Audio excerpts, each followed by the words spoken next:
Up next, we bring you a solo performance from one of the members in the only provincial boy choir in the country, Atlantic Boychoir. Now, it was formed last year and this year has extended into a provincial choir to include singers from all over Newfoundland and Labrador in an extraordinary international choral opportunity.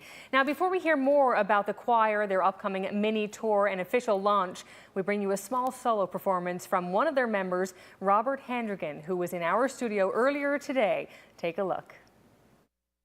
Once in Royal David City stood a lonely cattle shed, where a mother laid her baby in a manger for his bed. Mary was that mother mild, Jesus Christ her little child.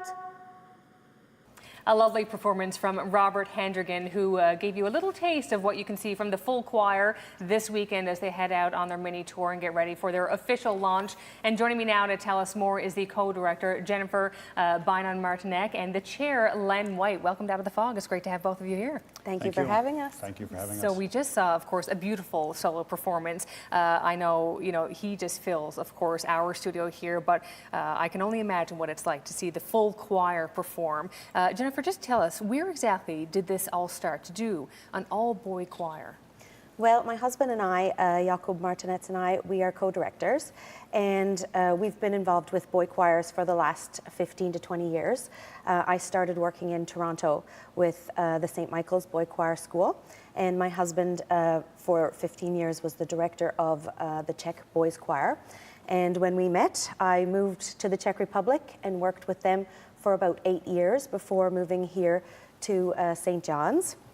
And my husband got the job at Memorial University as Director of Choral Studies. And we moved, and we were missing something, so we decided to start a boy choir here in Newfoundland.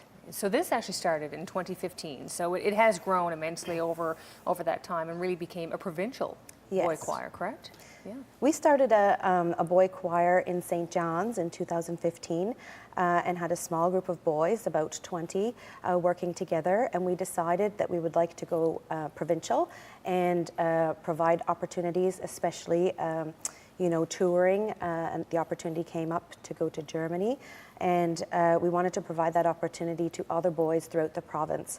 So we expanded this year in September 2016. Right. And Len, how did you get involved? Do you have a background in singing yourself? I don't, unfortunately. I wish I did, but I don't. But my wife is actually a retired music teacher, and my son was attracted to the choir last year. He's had a bit of a passion for singing. He's 12 years old.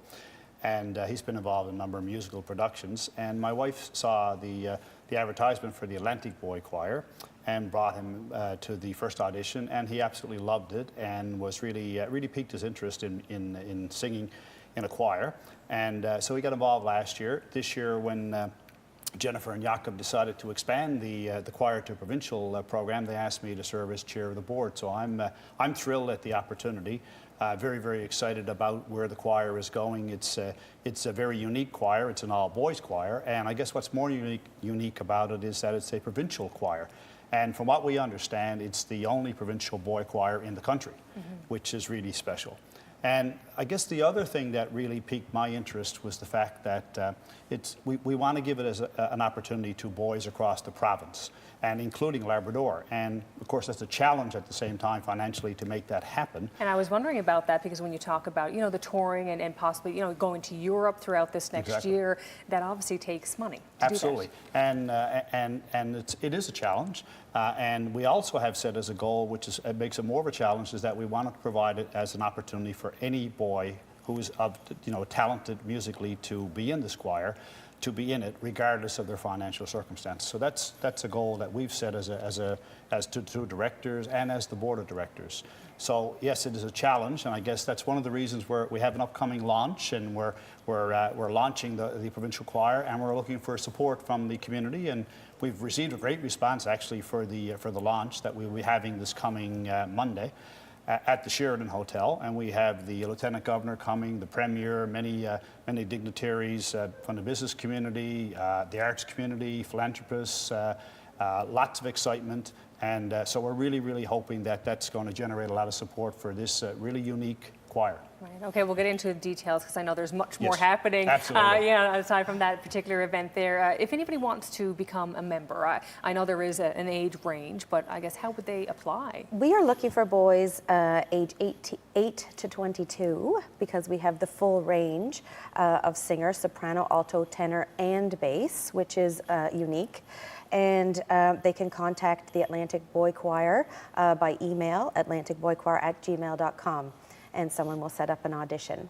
What is it, do you think, that separates a boy choir, aside from a regular choir? What is the big difference for you? It's unique to see many boys singing all at once. Often when you think of choirs or associate singing, it's with girls. And I think that's what makes boys singing special. Also, they have a very unique sound.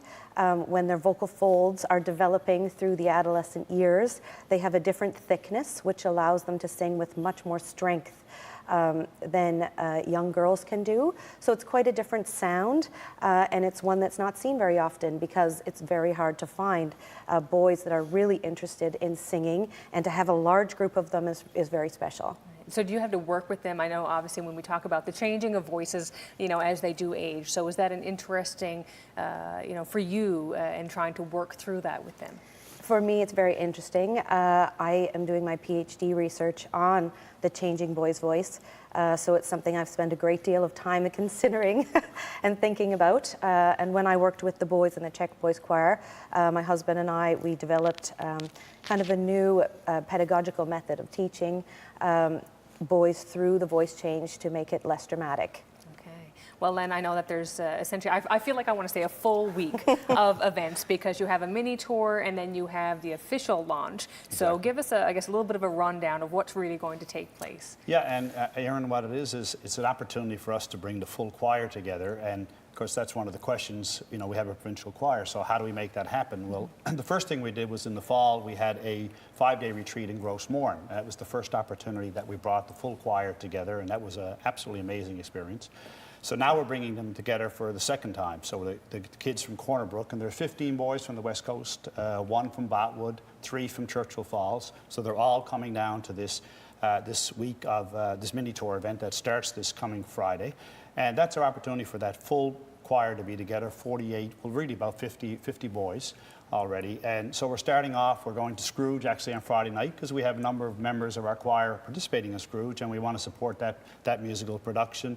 We're singing the national anthems at the Ice Caps game on Saturday, so that's an exciting opportunity for us. On Sunday we have a performance at the Kirk with the Atlantic Vocal Ensemble, which we are partners with, and that's the girls' choir. And that's at the Kirk. That's open to the general public, so we'd invite any from the general public that would like to attend are more than welcome. And then, of course, the big day is Monday for us at the Sheridan with our official launch. And then on Tuesday, we're concluding our mini tour with another performance at the Confederation Building lobby. So it's a pretty packed few days, but our performances for the boys, and they're all excited, particularly the boys outside St. John's coming in. And the first time coming in here and singing together as a choir, and we're quite excited about it. Right, so lots of experience, lots of opportunity. We just have about 30 seconds left, so as you just listed off all of the events, of course, people can go to the website. Is it Absolutely. for tickets and just to find out some extra information? Yeah, Facebook, website, also Facebook, Twitter. Yeah, yes. Twitter. So you're all over the place. We're all over the place. Easy to find. Yes. Excellent. Well, I want to thank you both very much for joining me here this evening, and all the best with the mini tour and, of course, your official launch. Thanks for having us. Okay, we're going to take a very short break. We'll be right back. Stay with us.